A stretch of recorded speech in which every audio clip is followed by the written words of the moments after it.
আসসালামু আলাইকুম এভরিওয়ান। ছোলা বুট ভুনার একটি সহজ রেসিপি নিয়ে আজ এসেছি। আমাদের বাসার জাতীয় সন্ধ্যার নাস্তা বলা যায় একে। শুধু রোজার দিন না, আমাদের বাসায় প্রায় 2-1 দিন পর পরই ছোলা বুট ভুনা করা হয় সন্ধ্যার নাস্তা হিসেবে খাওয়ার জন্য। যাই হোক, চলুন আর কথা না বাড়িয়ে আমরা মূল রেসিপিতে চলে যাই। প্রথমে একটি পাত্রে আমি সয়াবিন তেল দিয়ে নিচ্ছি।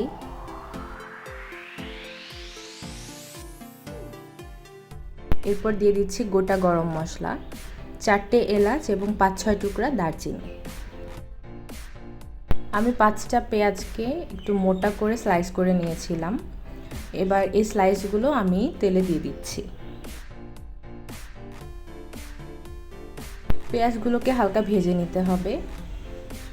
এবার দিয়ে দিচ্ছি 2টা শুকনো মরিচ। ভালোভাবে নেড়েচেড়ে মিশিয়ে নিচ্ছি, একটু ভাজা ভাজা হওয়ার অপেক্ষা করছি।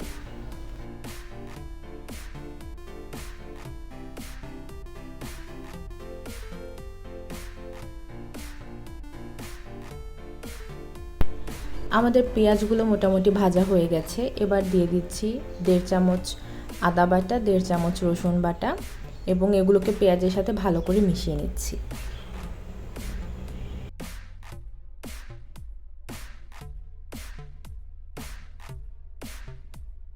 এবার দিয়ে দিব হলুদ গুঁড়া, শুকনো মরিচের গুঁড়া, ধনিয়ার গুঁড়া এবং জিরার গুঁড়া।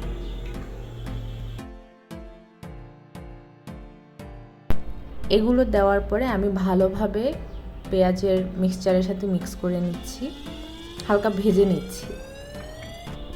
এরপর দিয়ে দিব পানি, মশলাটা সামান্য কষানোর জন্য।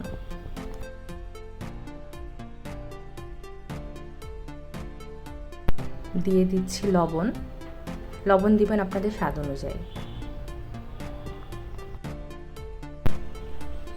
আমার কাছে মনে হয় এই রেসিপিটি সবথেকে সহজ ছোলা বুটের রেসিপি।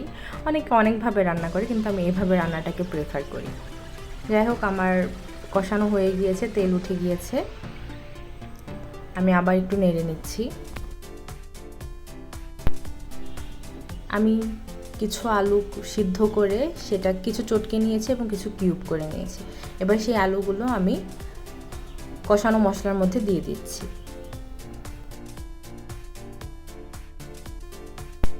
আলুগুলোকে খুব সুন্দর করে মশলার সাথে মিশিয়ে নিব। এবার দিয়ে দিব ফালি করে রাখা কাঁচামরিচ। আপনারা কাঁচামরিচটা আপনাদের স্বাদ অনুযায়ী ব্যবহার করবেন। আমরা একটু হালকা ঝাল খেতে পছন্দ করি, তাই এখানে কাঁচামরিচ আমি কম করে দিয়েছি। এবার দিয়ে দিচ্ছি ছোলা। আমি ছোলাগুলোকে সারা রাত ভিজিয়ে এরপর সিদ্ধ করে নিয়েছি।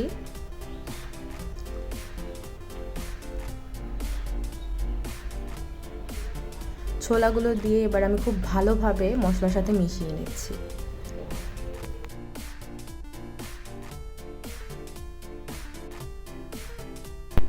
আমি লো ফ্লেমে ঢাকনা দিয়ে কিছুক্ষণ এই ছোলাটাকে কষিয়ে নেব।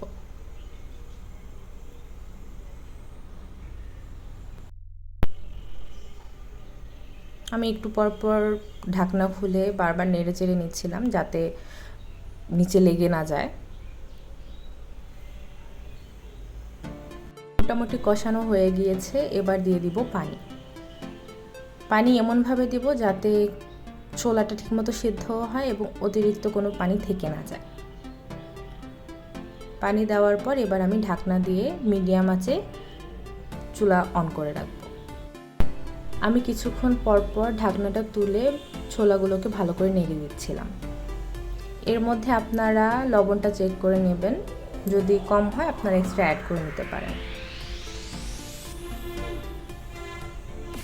প্রায় 10-12 মিনিট পর আমার ছোলাটা রান্না কমপ্লিট হয়ে গিয়েছে।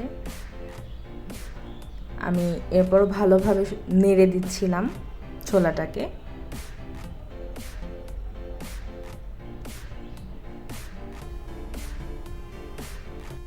আলহামদুলিল্লাহ, আমার ছোলা ভুনাটা একদম পারফেক্টলি কুক ছিল এবং অনেক সুন্দর স্মেল আসতেছিল। আপনারা চাইলে এভাবে ট্রাই করে দেখতে পারেন। ধন্যবাদ।